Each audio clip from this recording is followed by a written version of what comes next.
So I want to welcome everyone. Thank you for joining us. We're so glad that we can come together. We are 1 week out from the hashtag Out Now nationwide protests demanding the Trump-Pence regime must go now. These protests are launching in New York City and LA 1 week from today, October 19th, and they are spreading nationwide October 26th. And they are continuing week after week, unrelenting in the demand that this regime must go. So it's really important that you're here. Keep inviting people as we get started. I wanted to let you know a little bit about the format for how today's going to work, or tonight's going to work, excuse me. I'm going to be handing it over in a moment to Andy Z, who recently gave a presentation in LA, and folks should really watch that.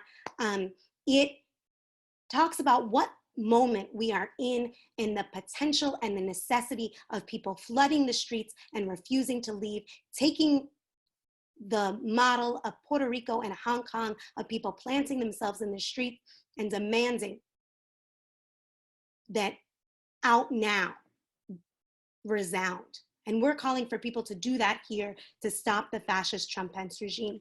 And so I'm going to be passing it over to him, but he really wants you to watch this presentation because it's very substantive. And you can get that at refusefascism.org. And then we're going to hear from the victorious UCLA 5, who have been found not guilty on all charges. So we want to celebrate with them.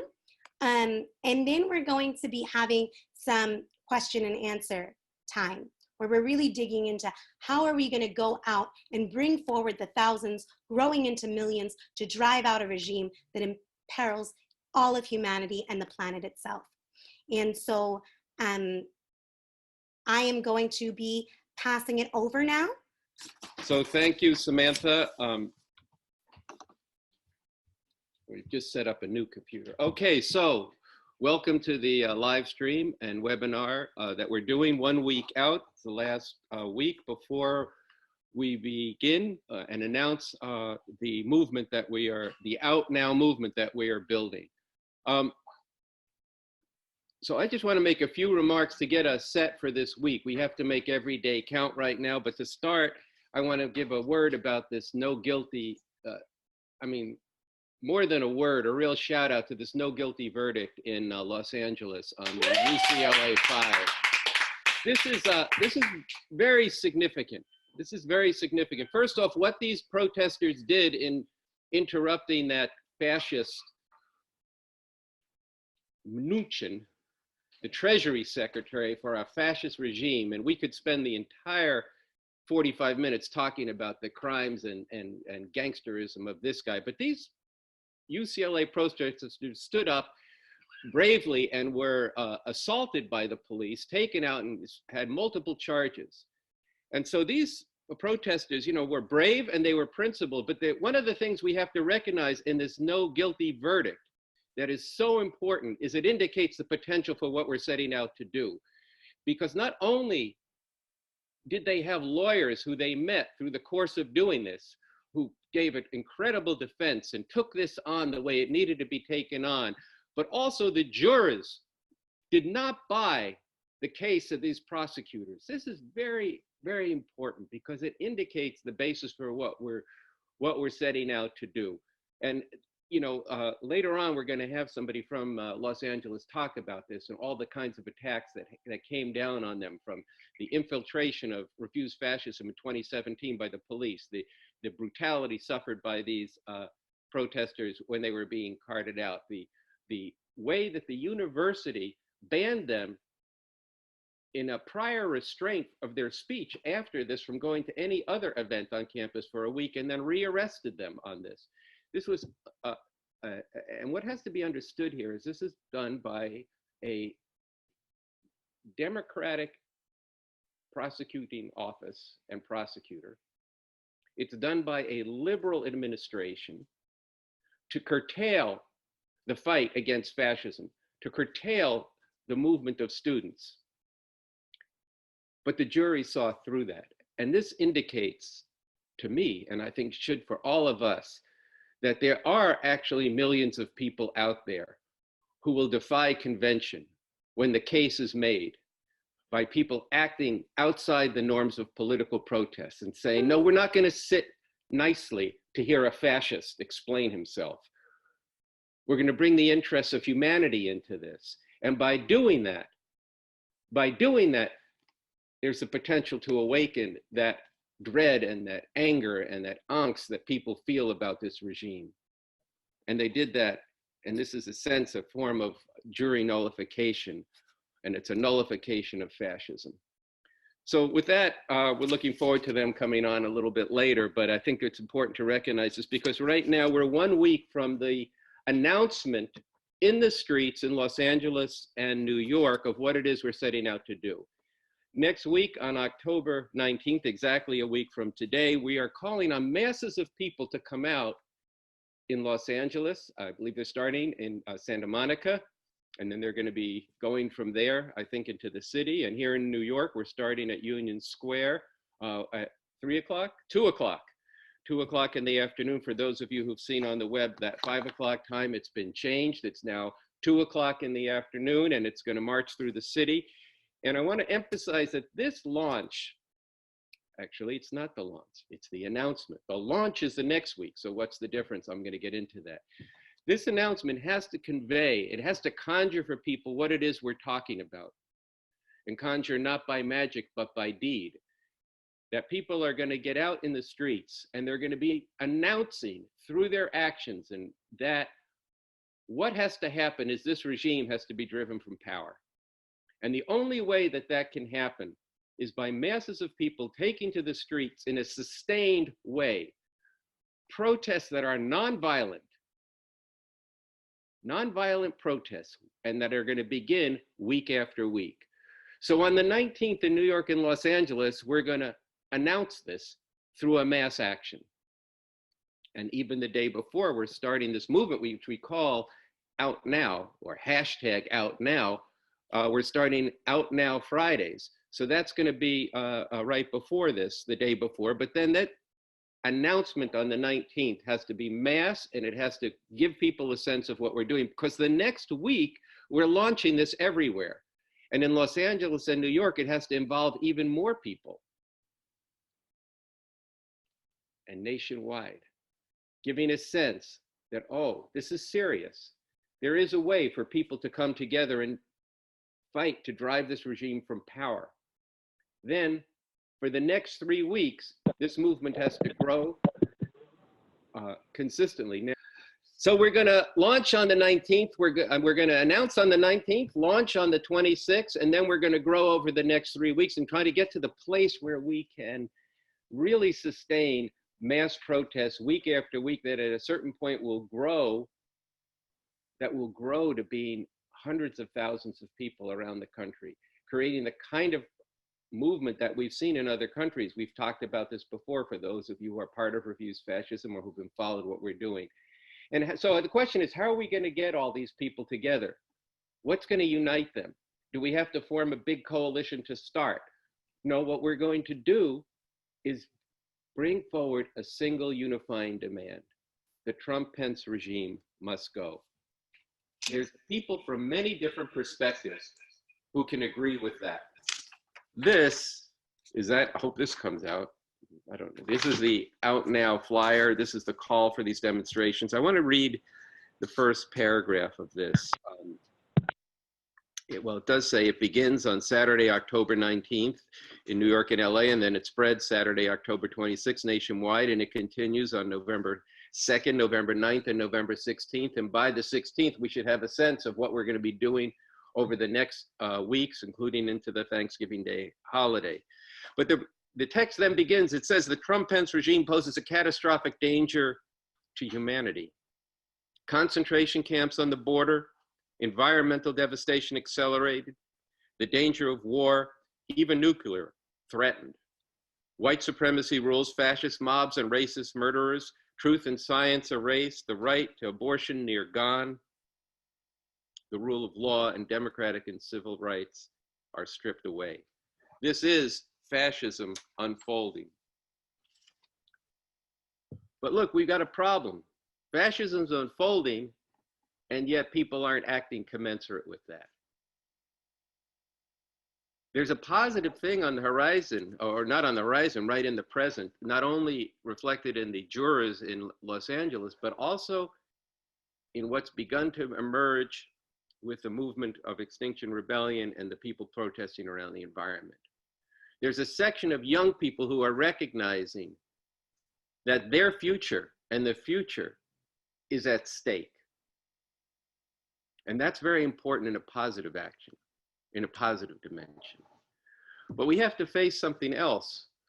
When I said this is fascism, there is a large base of people numbering tens of millions of people, maybe 30 million people, who believe that their way of life, their future, is at stake. These are fascists, or these are people who feel that it's okay that there's a white supremacist in the White House. These are people who feel that it's not only okay, but they're happy about it. And if you watch the rally that was in Minneapolis and the vileness of it, the disgusting, racist, and actually sexualized comments about Joe Biden, and I'm no fan of Joe Biden or the Democratic Party, but nonetheless, we have to recognize that what was coming out of Trump's mouth and the cheers from the crowd were nothing other than an expression of white supremacy and fascism is extremely serious. And these are people who feel that their whole way of life is at stake and there are very powerful forces behind them. And they have a movement. And this movement has unleashed mass murderers that have killed Jews, killed Heather Heyer in Charlottesville, and they've attacked and killed many immigrants. So they, as the W.B. Yeats poem says, that the situation we face now is where the best lack all conviction and the worst are full of passion.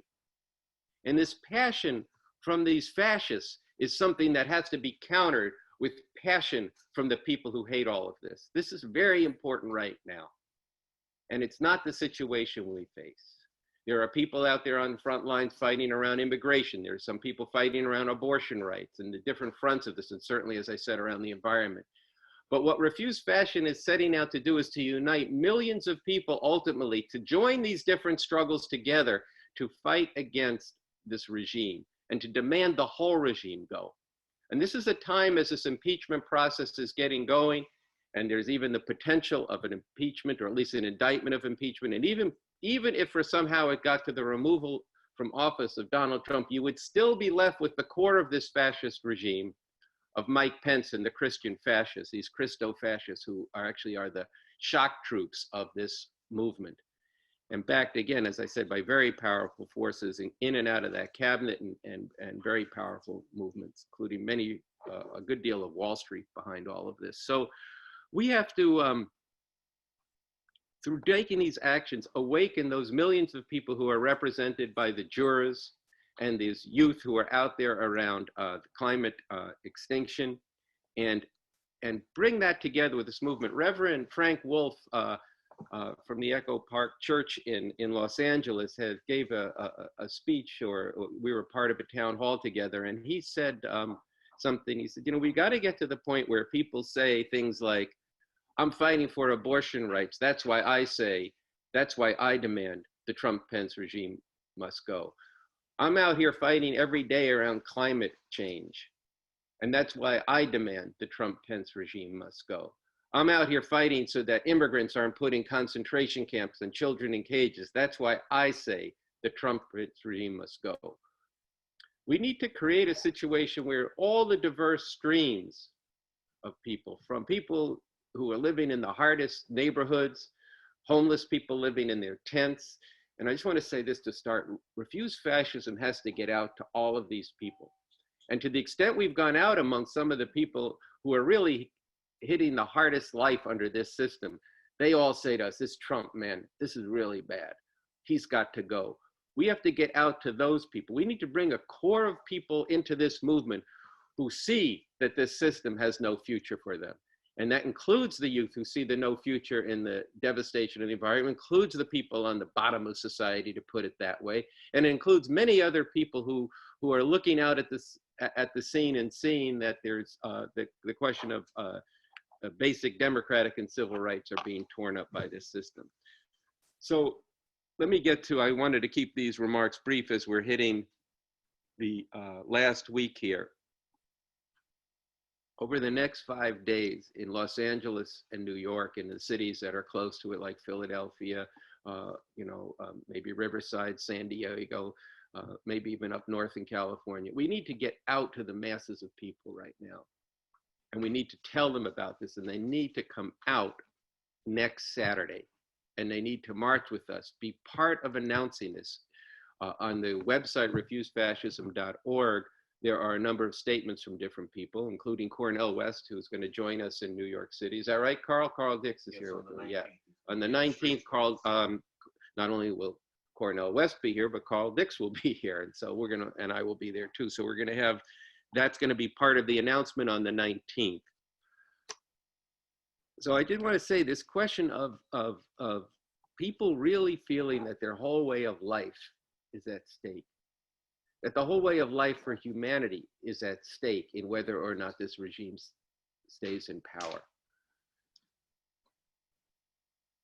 You can, if you look at I'm trying not to take too much time here, but if you think about what's, let me see how to put this quickly. But if you look at what's happening, and even in terms of what's going on in Turkey right now with the bombing of the Kurds, due to Trump removing the U.S. troops and giving the green light, and then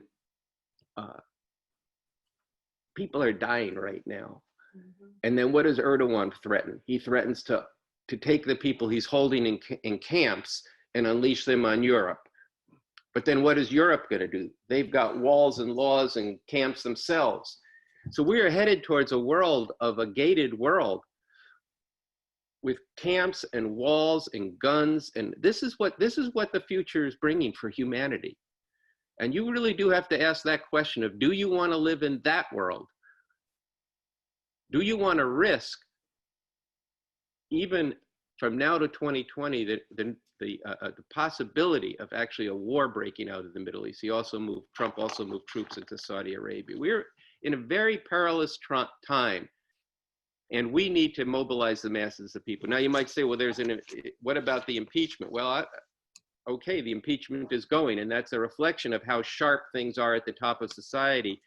And we need to understand about this impeachment that it potentially could open up a lot of avenues for struggle. But Nancy Pelosi has said this is going to be over by Thanksgiving. I don't even understand where she's coming from unless she's going to totally cave on the thing. But even there, the impeachment is restricted to the questions of national security and corruption in the Ukraine incident. As revealing as that particular incident is of the fascism of Trump, it's insufficient. And in fact, it's the wrong terms to be actually impeaching him on. We can't leave the actual fascist ways that he's gone at things over the last couple of years to stand. We actually have to take that on. He should be impeached for the whole of his agenda, the attacks on immigrants, abortion rights, and all of this that I've been talking about.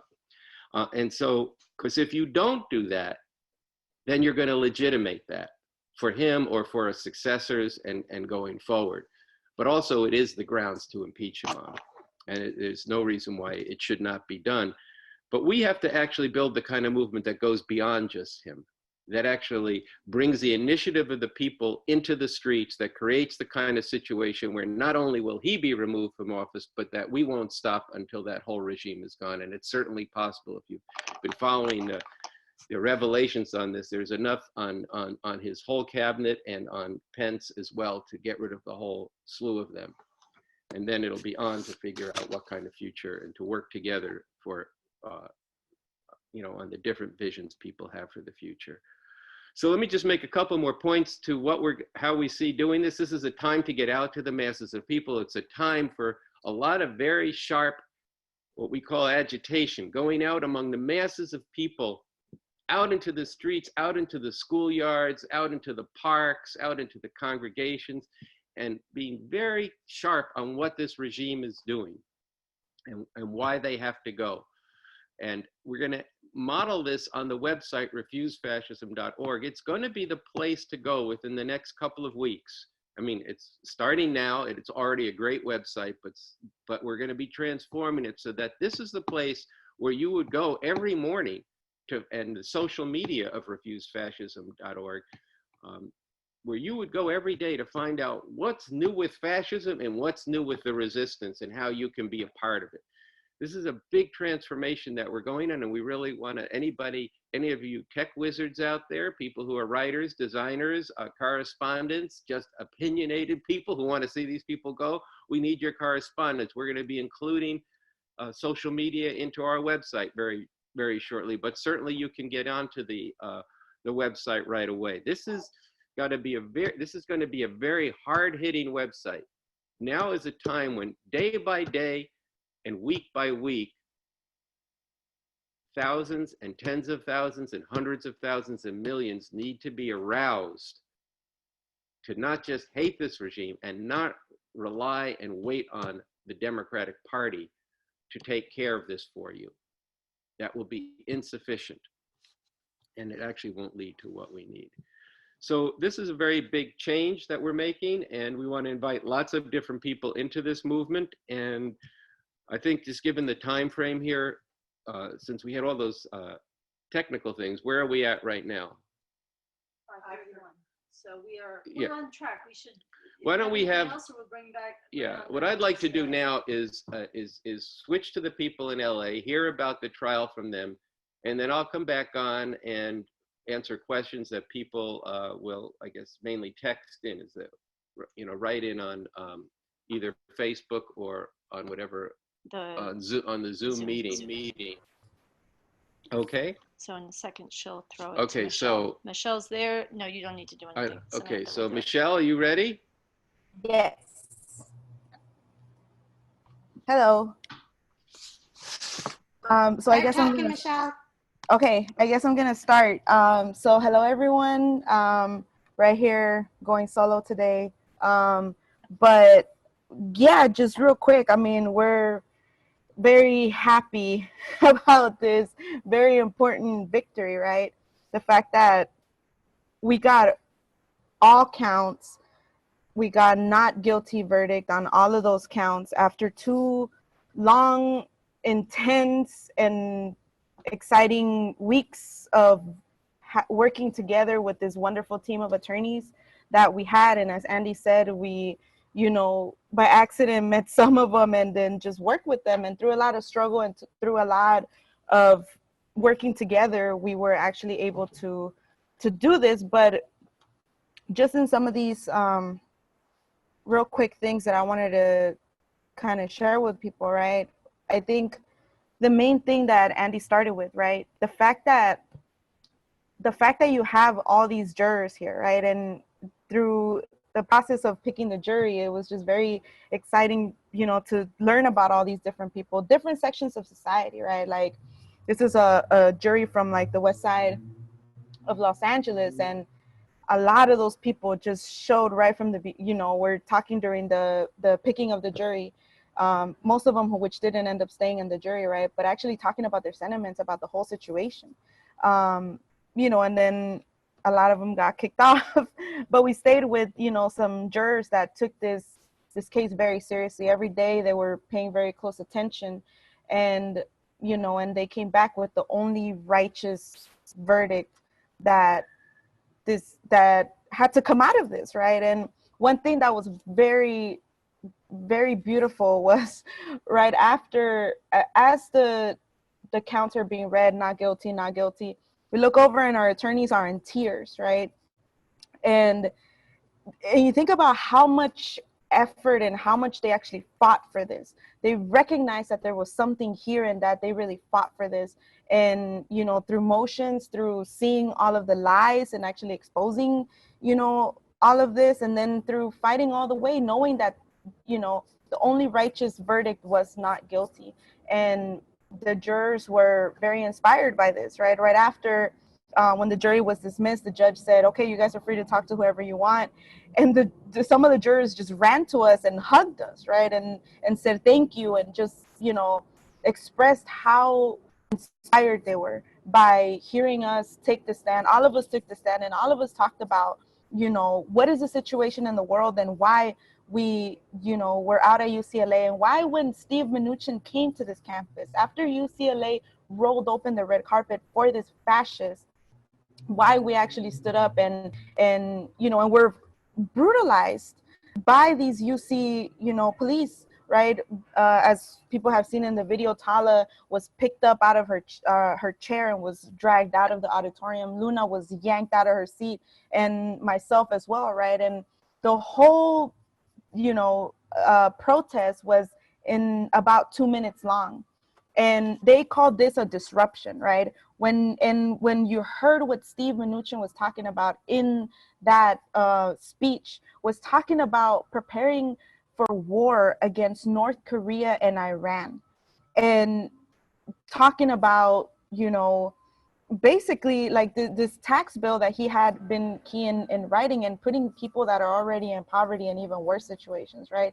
And we couldn't just sit by and allow for this. These are not just worse. That was another thing that has been a really big controversy. This is not just a question of free speech for Mnuchin, right? These are people that are sitting in the highest seat in power, and they have the biggest platform, right? They get to give their speech whenever, right? And they're also not just words, but they're actual policy that actually have to do with the lives of millions of people all over the world. And now here we are in a situation where, just the day I was reading an article about how the people in Syria just had to run for their lives because they were being bombed, right? And you see these images of these people just running, and it's just really heartbreaking. You see all that, and that you're acting in the interest of those people, right? Because it doesn't have to be this way, and people can actually there, and through this, right, refuse fascism, and what we've actually been calling for since the beginning, that this regime has to go, and the way to do that is through mass sustained nonviolent protests. And that's what we were putting forward the day that we were brutalized and arrested, right? And then the UCLA put a ban on us, an illegitimate ban that actually it was a prior restraint on us being able to bring this message to the students, right? The students at UCLA. And you think about what important role our students, not just on the UCLA campus, but all over the country, are going to play when it comes to what we're talking about beginning on October 19th and right after that. And, we were fighting for that. And students, and so they charged, my other co-defendants, Tala and Luna, for being on the campus for a silent protest, 11 minutes of silence for 11 million undocumented immigrants. That was the protest that they were in, that they were charged for. And so all of this came out in court, right? The fact that the UC Police Department brutalized people, the fact that then after that, people in the UCLA 5 were charged with resisting arrest. These cops were caught lying on the stand. And then there was this evidence that came the day before closing arguments that just brought the trial to a halt, right? These evidence that actually showed that, in fact, the UC Police Department were the ones that had brutalized us and then charged us with resisting arrest. And so the judge was forced to drop those charges, but then the judge moved on with the trial and said, we're going to continue going, and the jury's going to have to decide, if guilty or not guilty. And so the jurors took a whole day in actually debating this ban, right? And then they came back with this, this not guilty verdict, which is very significant, and it shows the potential of what's out there. The potential, the fact that we do know that there's millions of people that hate this fascist regime, the millions of people that, when they're given a vehicle, when they're struggle with, and when they're inspired by this, what can actually be brought from that, right? And we can see that with the jury. And the jury, a few things that the jury said was that they were very inspired by us taking the stand and actually talking about what is happening, why we couldn't be silent, right? And the prosecutor brought up this old case of mine from 2015 where I was protesting murder by police, and tried to paint me as like, you know, some serial protester of some kind. And I brought up what is the reality. It's not just like, oh, here I am just breaking all these laws, but who are the real criminals, right? Why was it that back in 2015 people were protesting, and now here we are, where not only is police brutality still happening and police murder is still happening, but where is it going to go with this fascist regime that is actually giving the green light to these cops to continue to murder people, right? And get away with it. And now all these police unions that are endorsing Trump in 2020, like, this is what's happening right now. And, you know, and it's very important that, you know, not just, you know, that this happened here around the UCLA 5, but we still have a whole battle ahead of us, right? Some of the Freeway 9 defendants who also overlap, or some of the same people from the UCLA 5 are gonna go on another trial. Alex and Chantel, who actually went through their trial, and they got a hung jury. You think about that. In the first trial from the from the Freeway 9, we had a hung jury. I think it was 9 jurors that voted not guilty, and the rest of them were hung up on guilty. But and then here at the UCLA 5, where all the jurors, you know, voted non-guilty for all of them. But what does that show, right? It shows the potential of like these people that are out there. And where is that dam that we actually do have to break open and actually, you know, give people this vehicle, right? Refuse fascism and October 19 and forward, right? This vehicle that people can actually use through which we can actually like make this happen, right? The way that Puerto Rico did, the way that Hong Kong, right? Like, people, you know, this is what can actually be done here. And I think, you know, these trials, you know, it's just a very important, you know, it was just a very important victory for people that actually care, a very important victory for the millions of people that care about, you know. And now on these university campuses, the Nazification of these campuses, where this is actually a policy, right? This policy that, you know, basically tells people in these public universities, when these officials or like people like Steve Mnuchin or Milo Yiannopoulos these fascists that come and speak on these campuses, that you have to sit there and shut your mouth and listen to what they're saying. And if you dare to stand up and call them out, you will be brutalized and you will be dragged out and you will be charged for that. You know, this is the consolidation of fascism. And these are liberal campuses. This is a democratic city attorney, right? That and UCLA actually responded. Here was another really important thing that happened through this, right? Some people in Refuse Fascism went and delivered these petitions that we had professors and students and other people sign to demand to drop these charges.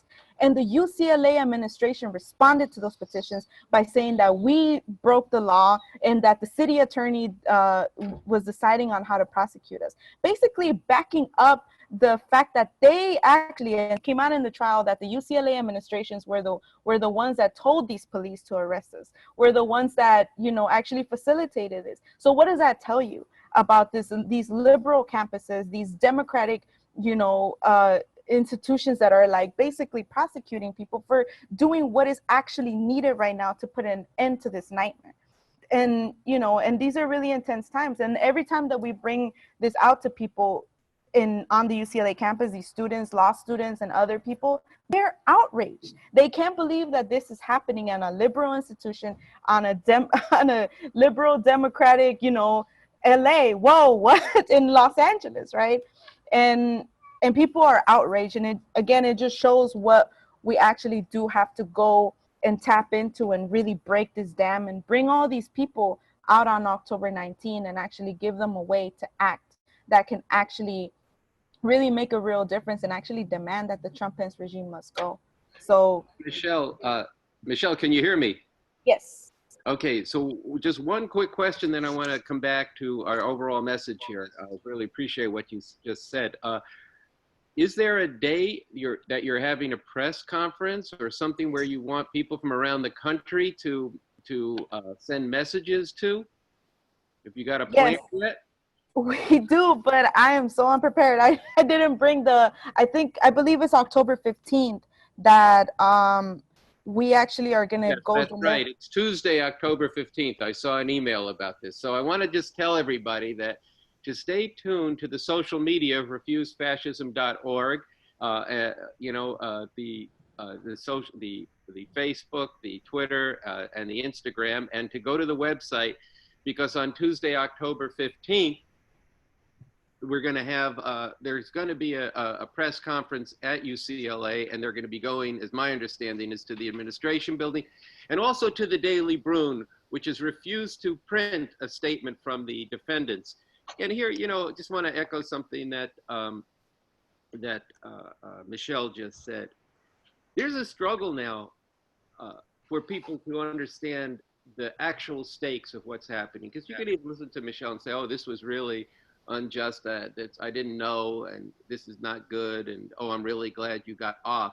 But to not really see what that previews about the kind of society we're living in now and where it's headed. This is actually the key thing to understand, that what we are facing is not the worst of a pendulum swing with the Trump-Pence regime. Democrats who are just not going to do very much. We're actually facing a fascist regime who are remaking society because they see that they are up against that the way the world has been going, the problems of the world today are such that fascism is one solution to it.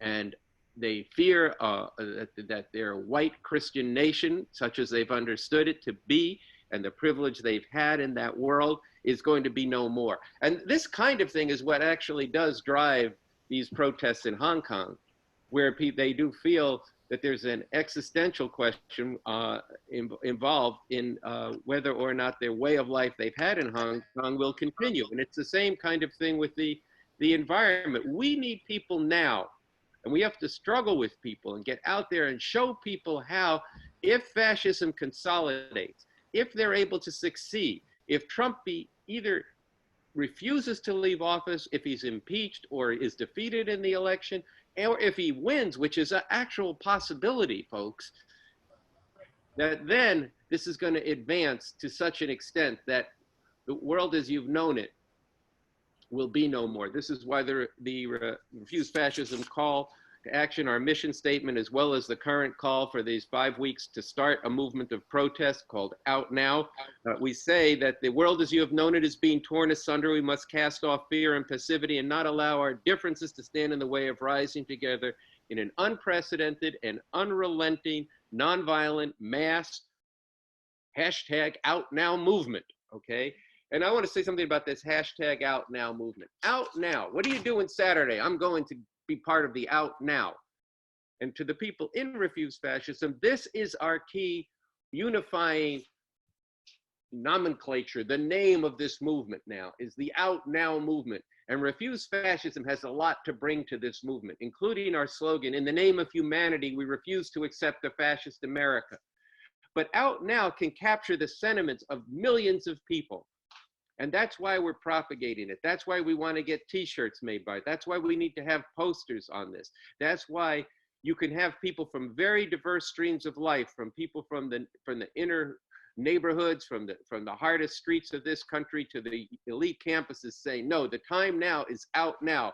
When I was a student, and it was a different out now, it was US out of Vietnam, and that was how we saw it. You're going, what everybody agreed at a certain point on Out Now. There were those people who actually were progressive Democrats who thought it was a bad policy, and there were those of us who were coming to understand that there was something more systemic, and there were revolutionaries out in that mix too. Everybody said it was out now.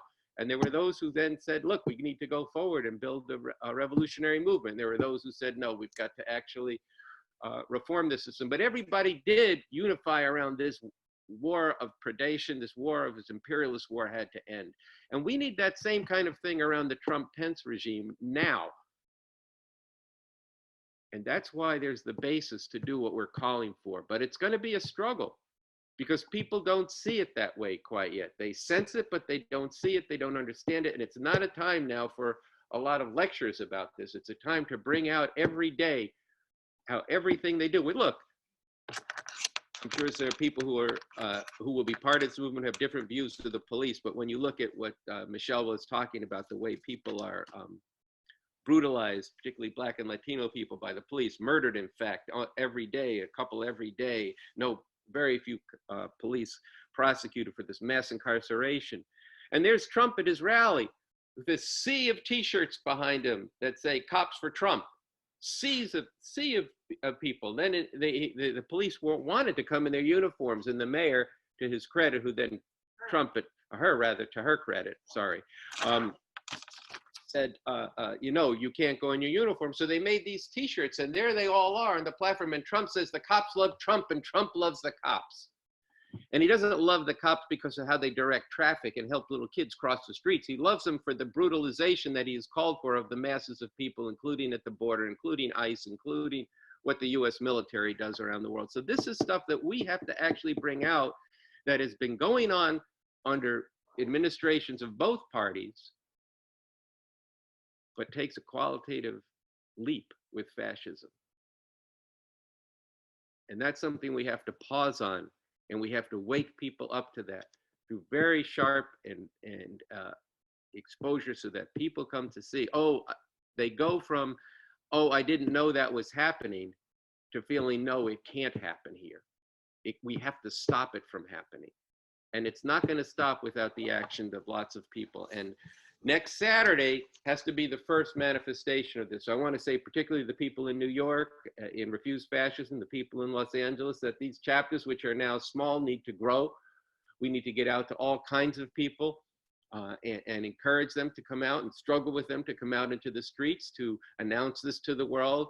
And then during the week, each week, we've got to be going out and doing things and stirring the pot and taking some bold actions and uniting with people who are fighting around the climate and abortion rights and against all the different things and around immigrant rights, you know, and bring out to them that this is happening here.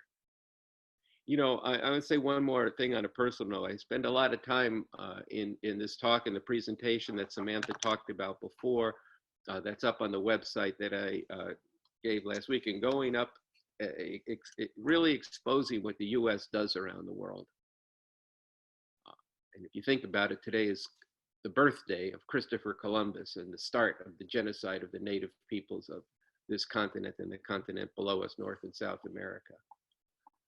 See, the problem here is that people bought the mythology of this country, and they believe that whatever sins there have been, whether it's slavery or the brutal exploitation of immigrants or the wars it's waged, that America is just perfectible and there's something good about it. And this is why people can sometimes even write books that say, yeah, this is kind of like fascism, but really fascism can't happen here. And that's just not the case.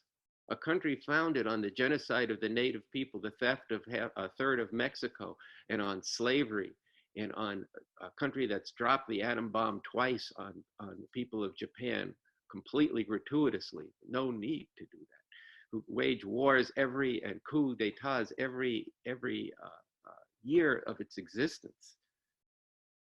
To say that fascism couldn't happen here is to willfully delude and blind yourself to the reality that it could happen here. And it's a particular form of rule of this system that,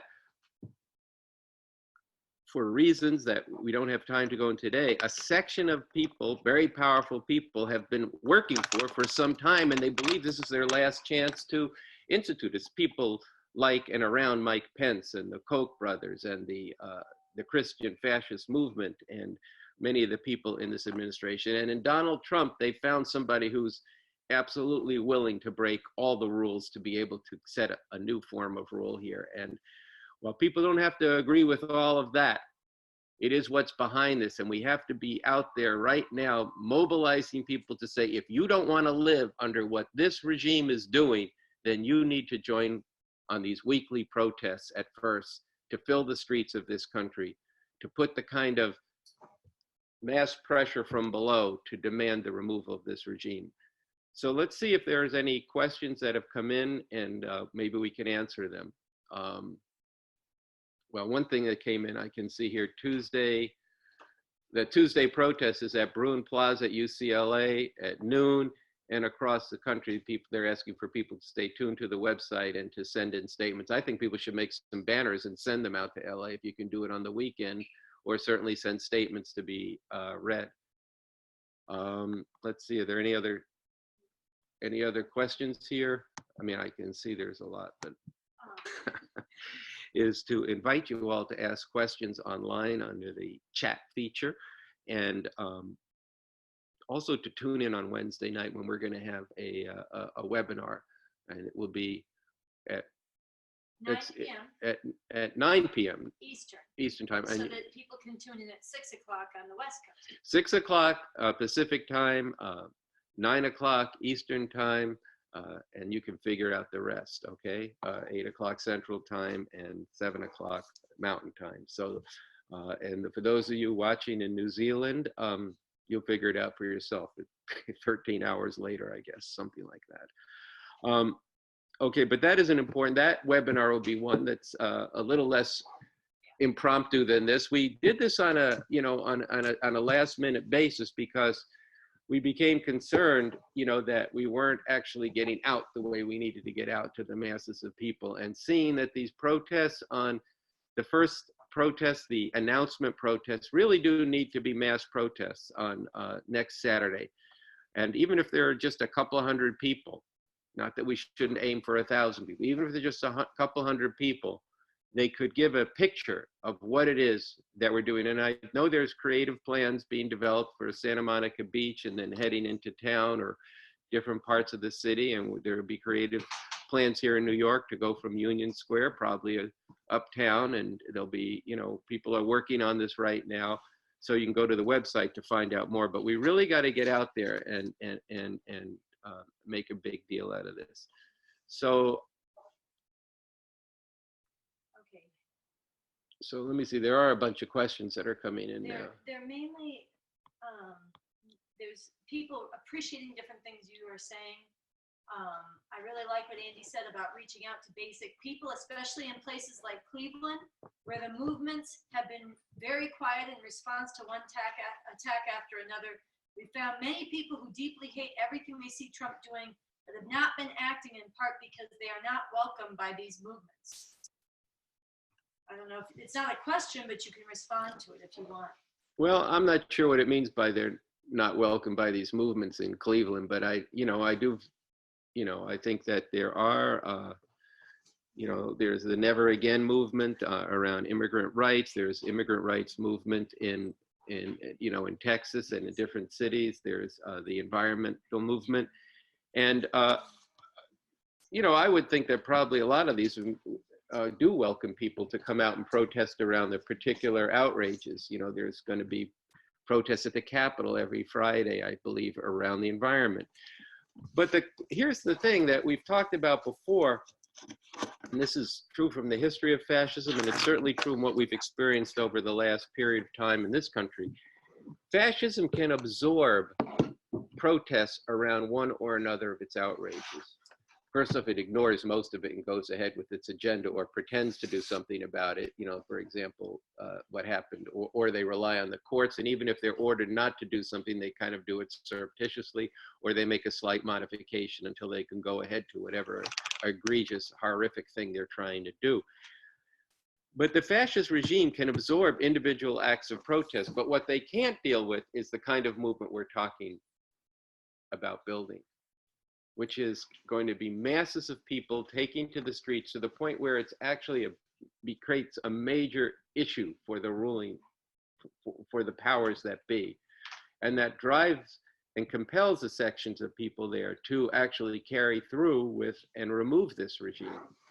And look, this is not an easy thing to do. There's nothing about this that, I want to be very clear, it's not like we get out. See, this has been also part of the problem. where people have been able to have a certain kind of life here and don't yet understand that this regime threatens that way of life. They don't like it, but they don't understand that it is every bit the same thing as the flooding and the burning of the planet, in the sense of being the question of the future hanging in the balance. So this is what we have to drive home to people. And the way to drive it home is to start doing it. You know, the time for talking about this is not over. We need to talk about it a lot and very sharply, but this is a time when we have to manifest and act on this.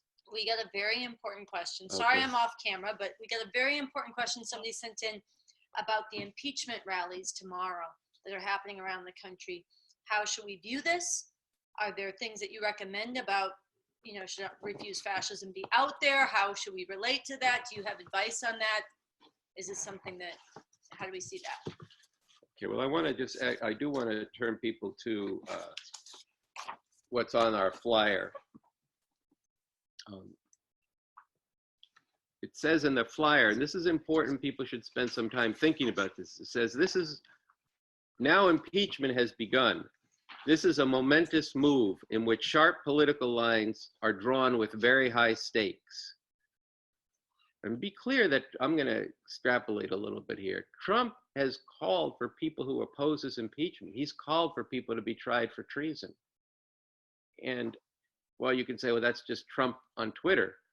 But there's a whole regime behind this. There's courts behind this. And the penalty for treason is death or life imprisonment, you know, military tribunals, all this kind of stuff. But he's actually said he's done this. So it's a momentous move in which sharp battle lines are drawn with high stakes. Trump himself threatens charges of treason and even invokes civil war. A virulent fascist movement sees their future bound up with the whole Trump-Pence regime. And where this ends up depends on us. And then it calls for this movement of out now. But then it says, for 3 years, the Democratic Party facilitated the Trump-Pence regime, even voting funds for border security when children were being separated from parents. Now they want to restrict impeachment only to national security and Trump's violation of democratic norms to enlist the Ukraine to undermine the US elections. And he also, of course, subsequently called for China to do the same. They have said that this is the Democrats, that they will not impeach on the whole array of fascist outrages, from the treatment of immigrants, abortion rights, all the things I've been talking about. Thus far, they are not going after the whole fascist regime. This approach would legitimate the whole Trump-Pence fascist program, leaving the cancer in place to grow more dangerously, especially if his Christo-fascist VP Pence is then allowed to take the presidency. Moreover, Trump has threatened that he may not leave office. To leave things to the Democrats or wait to 2020 would be extremely dangerous. The only way to stop Trump and Pence and advance every struggle for justice is by the power of the people in the streets. So I think on these rallies tomorrow, Refuse-Fascism should go out very, you know, in unity with him. Look, if he was impeached, that would be a good thing. That's not a bad thing. That's a good thing. But it's not enough. And in fact, if it comes only from inside the struggle between the top leadership of the Democratic Party and this Republican Party, it's going to leave intact all this fascist program, and is actually going to install a fascist regime without their most skilled orator. And Trump is a skilled orator. He's a disgusting orator. He's a vile orator. He's a racist orator. He's a misogynist pig. But all of this is extremely effective. It's an unpleasant experience, but I do recommend watching that Minneapolis rally or any of the others. So we need the whole regime to be gone. I'd say we, it's not we refuse fascism, it's humanity needs that. And so we should go to this rally and go to these rallies and tell people about the Out Now movement. And we should both invite them and struggle. And it's an invitation. You know, if you're there and think that the Constitution is being violated, U.S. Constitution is being violated by Trump, you're correct in that. And you should be out at the Out Now movement. Bring your reason for being there out into the streets.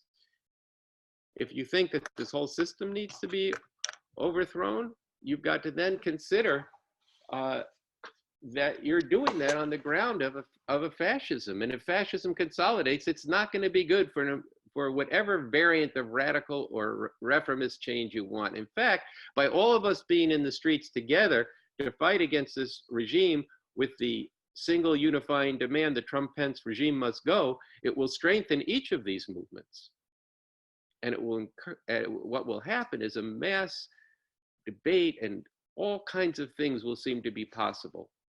And you're seeing this going on now in Hong Kong, people from very different positions in there. Look, from my perspective as a follower of the new communism developed by Bob Avakian, I can see that there's US imperialism is mucking in there in this movement. There's a lot of anti-communism in this movement, even as the Chinese regime has ceased to be communist for over 40 years. But nonetheless, there's a lot of different forces in the field there. But all of them do see that their future as Hong Kongers is at stake. We need to have the same kind of thing going here, where people see whatever future you desire, that it is in peril, any kind of good future. I mean, if you're one of these people who is for Trump, then you need to wake up. But look, I just want to say one more thing on this, answer this question. The people in that Trump camp, there's too many people who are opposing Trump who say we really have to understand.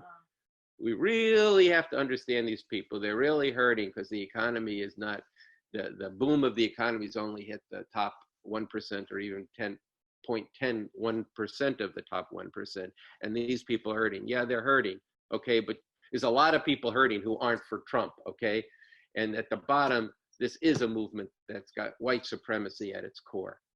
These are people, and this is something that in a recent piece that Bob Avakian has given, he said, he quotes actually Ronald Reagan, President Ronald Reagan's son, Ron Reagan, who says, look, people are voting for Trump because he hates the same people they hate. And that's very true. So we should go out, we should invite people into this, and we should struggle with them why they need to be there. And people need to overcome the divisions that exist in the social movements here, if that's part of the problem. But mainly, there's a lot of people out here who aren't committed to, who really want to see this gone, and we have to reach them. So we have to go to these protests to reach the people in them who turn up, and that's the main point I want to make about tomorrow. But we should go out there and not be off to the side. Oh, would you please take my flyer? No, you should go in there and be very bold about this. This is serious stuff. So is there another question? Yeah. I have a question. Okay. But I think it's probably something that people everywhere are wrangling with, and I feel like we just have to speak frankly about it. You can hear me. Okay, can you hear me? Yeah, just come around the other side here. So I think that there's part of what we've run into is that there's a huge sentiment that's out there, people who want the regime gone. And even responding to the October 19th, we've met students, all kinds of people who have this sentiment and actually really resonate with the idea of what we're doing, Puerto Rico, Hong Kong. When you explain, you make the case about why this is fascism. There is a section of people whom this resonates. At the same time, how do we actually bring people into this without just giving them tasks to do, and how do you have a situation where they're actually being brought into right now, being part of figuring out what happens on the 19th and making this announcement as powerful as possible. I think that this is part of, you were saying we have to bring masses of people into that. And so, what's the process we need to actually do that? I don't know if that makes sense.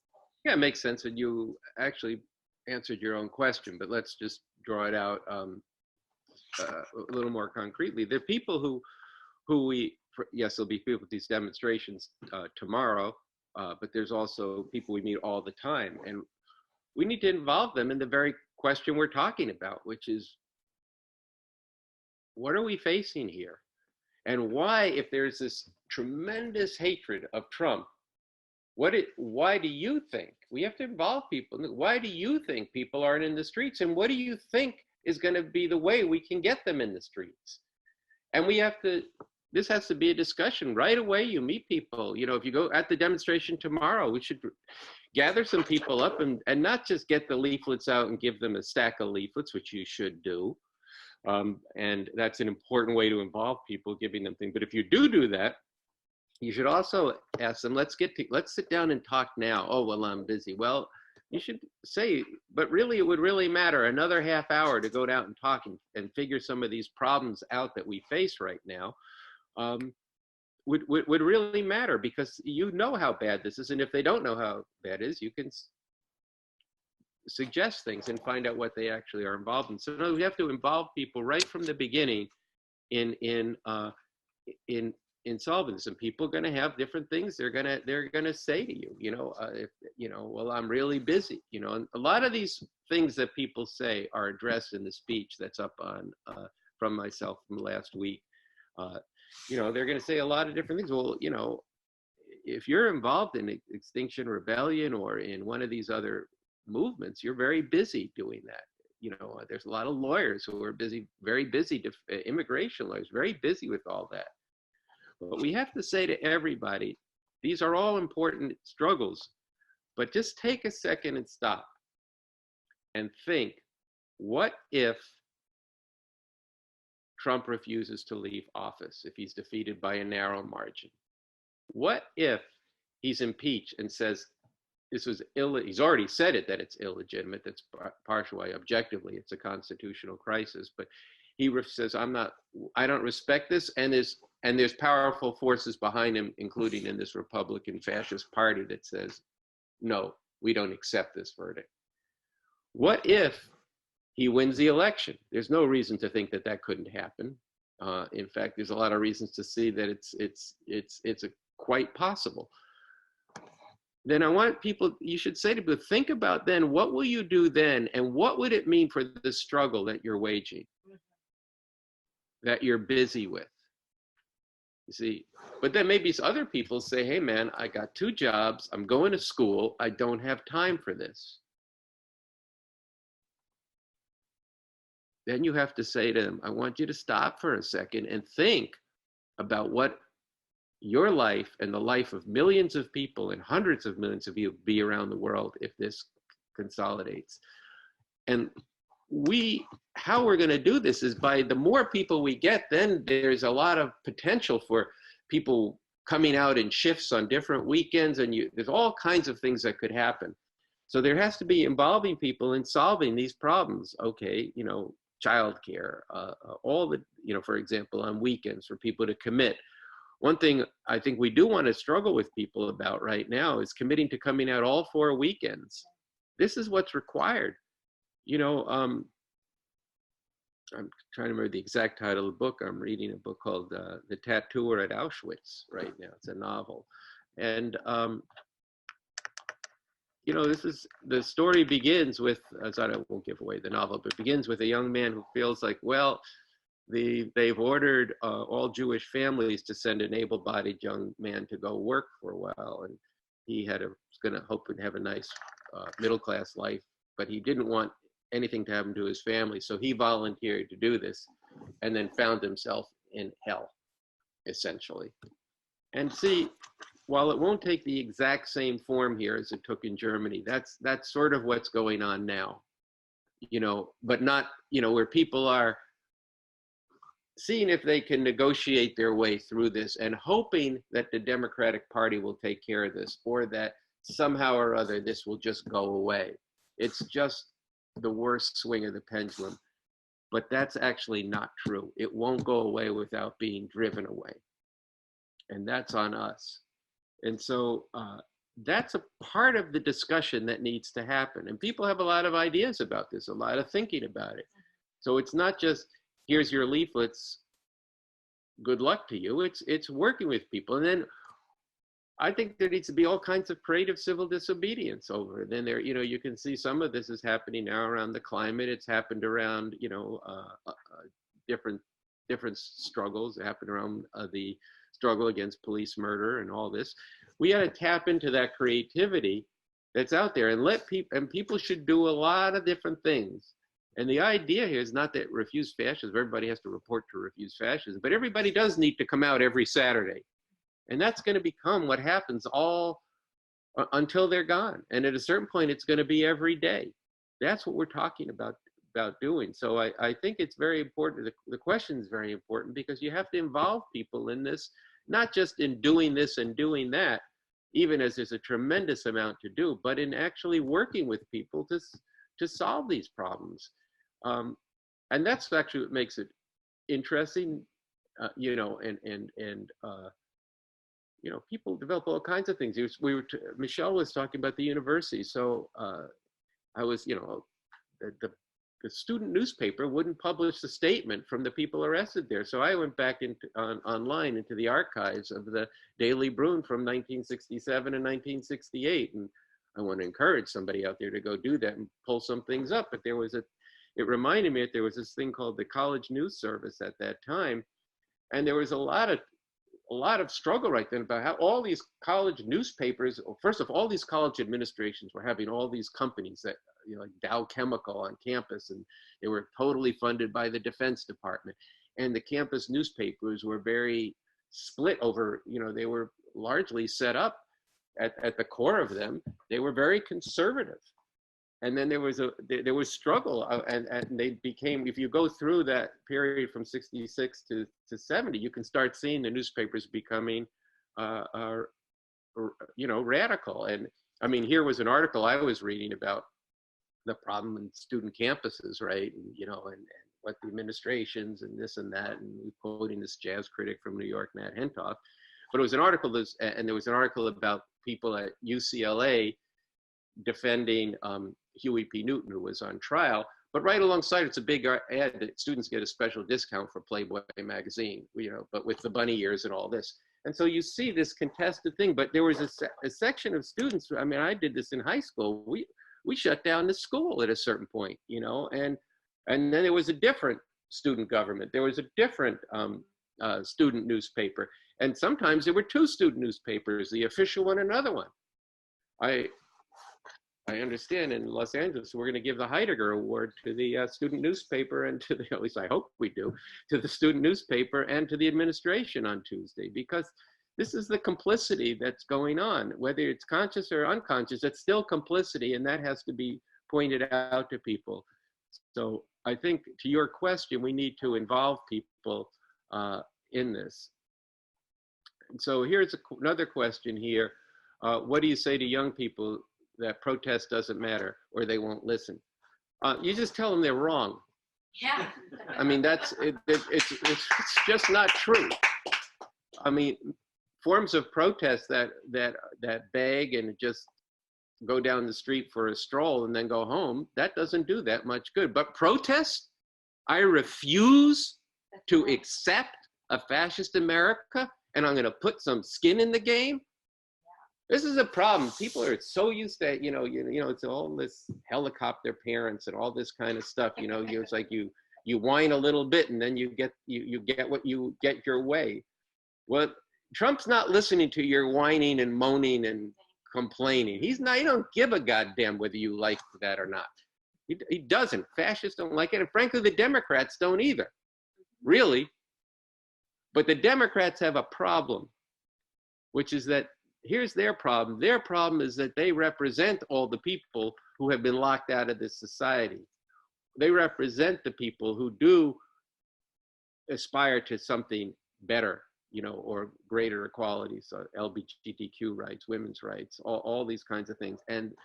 But for them, they've got the problems of actually sitting astride an empire. And so they can be forced to do some things, and they're also themselves are the target, as you can see in the stuff against Biden of the regime itself.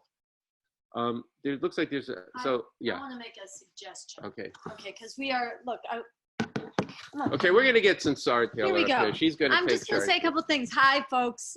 Listen, first of all, I want to thank Andy, and I want to thank Andy especially for persevering through. I think I told him jokingly when Michelle was speaking, we did everything we could to disrupt you, everything we could to throw off your technical conveyance to the world. So I want to thank people for sticking with it. And Andy, it was really rich. There's a couple things I wanted to share, but I think we need to pull this together. People everywhere you are, and here we've got a lot of work to get to and meetings to have. We are going to go through and edit this webinar and take out the crazy parts and make it easier for you to share as a resource in your chapter, with other organizers, on your own, with your friends. So I want to give you that reassurance. We will have it up on the website very soon. I wanted to read this comment because I think it's important. Somebody wrote in on the webinar, I'm so impressed by what Michelle Chai said and what Andy stressed after she spoke. Michelle, one of the defendants. The trial of these protesters is a good illustration of how our country is becoming fascist. I thank those protesters for their courage and their understanding of the significance of their behavior. I thank those jurors for finding them not guilty. This is very important, and we need to let the world know about this case. It's a big victory for the people, and it's a big inspiration, what these defendants did and what these jurors did. And it shows the potential right now for people to stand up and get out of their comfort zone and stop being zombies going along with things that in their hearts they hate.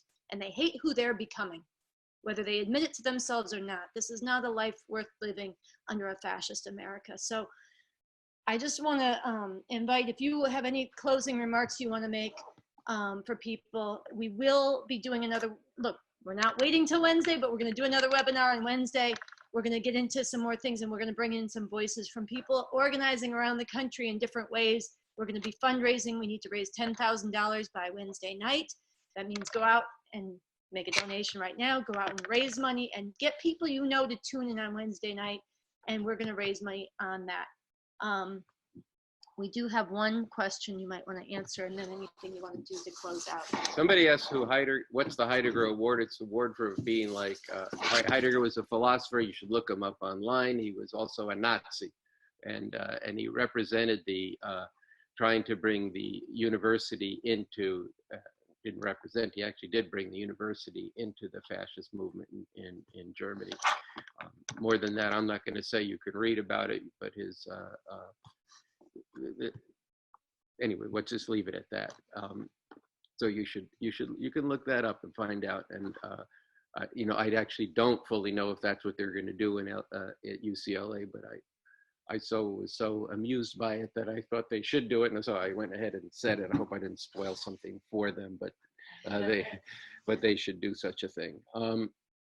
So I think we can wrap up here. But you know, if you're watching this now, you need to you know, go to the speech, go watch the film. The Trump-Pence regime must go. In the name of humanity, we refuse to accept a fascist America. A better world is possible. It's a film of a speech by Bob Avaki. We just showed it in New York this past Monday. It's being shown, I believe, tomorrow in Los Angeles and Boston. So watch this film. It gives you a deeper understanding, and then change your life. If you haven't already, change your life. You need to organize. You need to spread the word. You need to talk to your friends. You need to be out there raising funds for this. You need to be out there yourself. You need to change what you do on Saturdays. You need to change what 10 people you know do on Saturdays. You should do this as if the future of humanity depends on it, because it does. So let's end there. Thank you very much. And sorry it went on as long as it did, but hopefully you can get something from it. Okay, take care.